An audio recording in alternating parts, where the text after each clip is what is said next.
कुरुक्षेत्र के भव्य युद्ध क्षेत्र में वीर अर्जुन अपने रथ में खड़े थे, लेकिन वीरता का अनुभव करने के स्थान पर वे अति दुखी और भ्रमित थे। उन्होंने दूसरी ओर अपने ही चचेरे भाइयों और गुरुओं को लड़ने के लिए तैयार देखा। उन्होंने अपने प्रिय मित्र और सारथी से कहा, हे श्री कृष्ण, मैं अपने ही परिवार से कैसे लड़ सकता हूँ? मेरा हृदय भारी हो रहा है।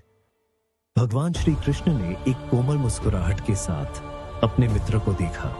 उन्होंने कहा, अर्जुन, तुम एक योद्धा हो, एक क्षत्रिय।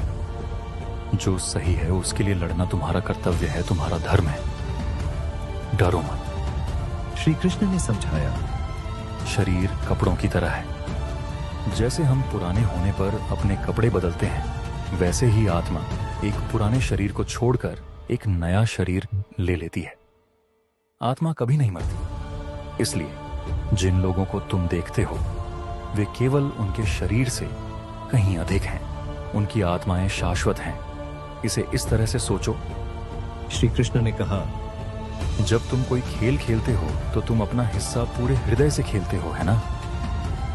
तुम जीतने या हारने की चिंता नहीं करते, तुम बस खेलने का आनंद लेते हो। उसी तरह परिणामों की चिंता किए बिना अपना कर्तव्य करो। इसे कर्म योग कहा जाता है। अर्जुन ने ध्यान से सुना। श्री भगवान के शब्द एक अंधेरे कमरे में एक दीपक की तरह थे। वह समझने लगा था। उसने पूछा, तो मुझे लड़ना चाहिए क्योंकि यही मेरा कर्म है, इसलिए नहीं कि मैं राज्य जीतना चाहता हूं? श्री कृष्ण ने कहा, बिल्कुल। जब तुम निस्वार्थ भाव से कार्य करते हो, बस अपना कर्तव्य करते हो, तो तुम्हें शांति मिलती है।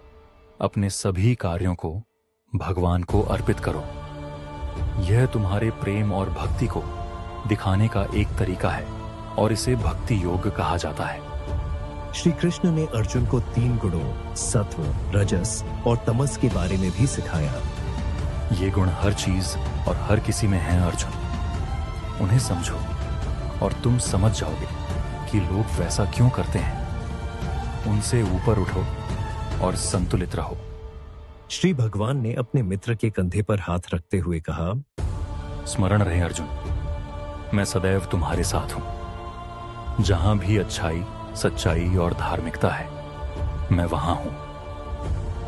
मुझ पर विश्वास करो, अपना कर्तव्य करो और तुम्हें अपना रास्ता मिल जाएगा। श्री भगवान के दिव्य ज्ञान को सुनकर अर्जुन के संदेह सूर्य की धूप में बर्फ की तरह पिघल गए। वह अपने मन में मजबूत और स्पष्ट अनुभव कर रहा था। वह अपना मार्ग समझ गया। एक आत्मविश्वास भरी मुस्कुराहट के साथ अर्जुन ने अपना शक्तिशाली धनुष गांडीव उठाया और नतमस्तक होकर कहा, मेरा भ्रम दूर हो गया है केशव। मैं आपके शब्दों का पालन करूंगा। मैं अपना कर्तव्य करने के लिए तैयार हूं। और इस प्रकार अर्जुन ने भारी मन से नहीं बल्कि गीता के ज्ञान के साथ महान युद्ध लड़ा। उन्होंने धर्म के लिए जो सही था उसके लिए लड़ाई लड़ी, यह जानते हुए कि आत्मा शाश्वत है और सच्ची जीत शुद्ध हृदय से अपना कर्तव्य करने में निहित है। एक प्यारे भगवान और उनके प्रिय भक्त के बीच साझा किया गया ये कालातीत ज्ञान हम सभी का मार्गदर्शन करता रहता है। आइए हम भी लर्न गीता के साथ जुड़कर गीता के उस ज्ञान को मूल रूप में प्राप्त करें। joingita.com में आज ही रजिस्टर करें।